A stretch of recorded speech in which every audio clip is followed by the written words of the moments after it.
नमस्कार दोस्तों, मुखार्जी मुड़ी मिलेर पक्ष থেকে আবার একটি নতুন ভিডিও নিয়ে হাজির হয়ে গেছে। আমি কুন্তল মুখার্জি। চাল কিভাবে নুনানো হয় সেইটা আজকে দেখাবো। এটা হচ্ছে সাদা তিরুপতি চাল, যেটা আগেও দেখিয়েছিলাম ভিডিওতে। কতটা নুনানো হয়ে গেছে ভিডিওটা করা হয়নি। এবার আরেকটি ভিডিও, চালটা আর একটা চাল 1 কুইন্টাল চালের আরেকটি নুনাতে বাকি আছে। তো এইটা দেখাবো কিভাবে চালটা নুনানো হয়, দেখতে থাকুন।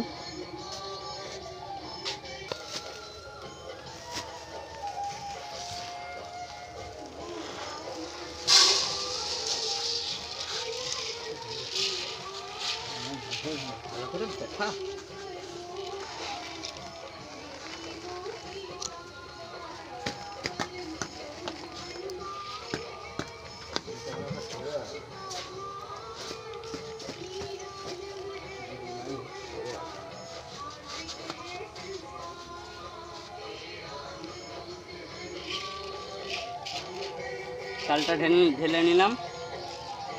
এরপরে পরিমাণ মতো চালটাতে এটা নুন,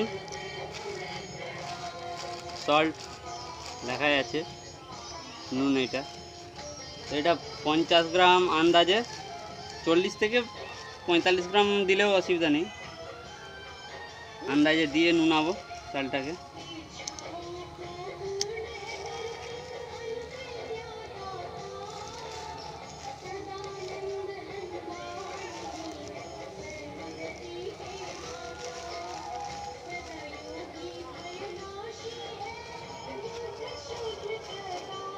মাপ না করলে এরকম এতটা আন্দাজে হাতের তেলায় এতটা নিয়ে নেবেন।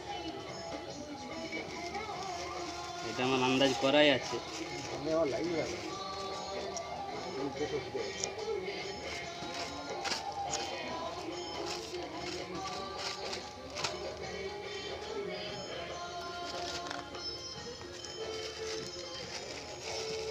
আমি নুনটা একটু বেশি ব্যবহার করি যাতে মুড়িটা আরও খেতে ভালো হয়।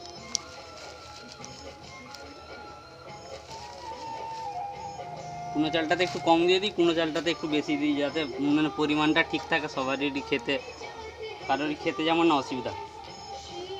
এবারে চালটা অনেকক্ষণ জল থেকে তোলা ছিল, এবার একটু জল মেরে দেবো, নুনটাও গুলা হয়ে যাবে তাড়াতাড়ি।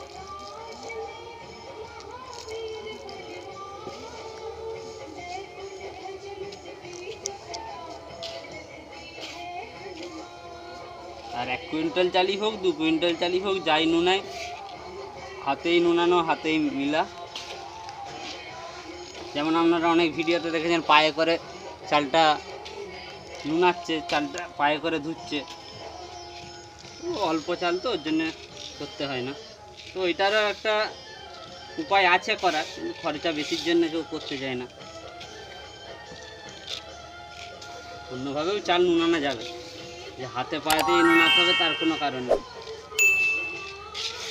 নুনটাকে ভালো করে মিক্স করে নিতে হবে চালে, যাতে চালটাই নুনটা ঢুকে ভালো হবে, তবে মুড়িটি ভালো হবে।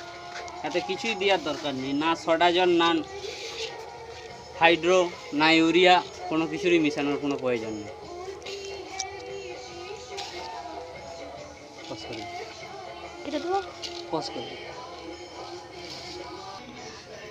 চালটা নুনানো হয়ে গেলে এরকম করে চালটাকে জমাট দিয়ে রেখে দিতে হবে 3 ঘন্টা 4 ঘন্টা। এই প্রসেসটা সন্ধ্যার দিকে করলে সব থেকে ভালো হয়, অনেকটা টাইম পাবে, চালটা নুনটা ঢুকবে, চালটা জমাট বাঁধা থাকবে অনেকক্ষণ। তবে আজকে এই পর্যন্তই, আবার পরবর্তী ভিডিওতে দেখা হবে চাল মিলা কিভাবে হয়, শুধুমাত্র মুখার্জি মুড়ি মিল।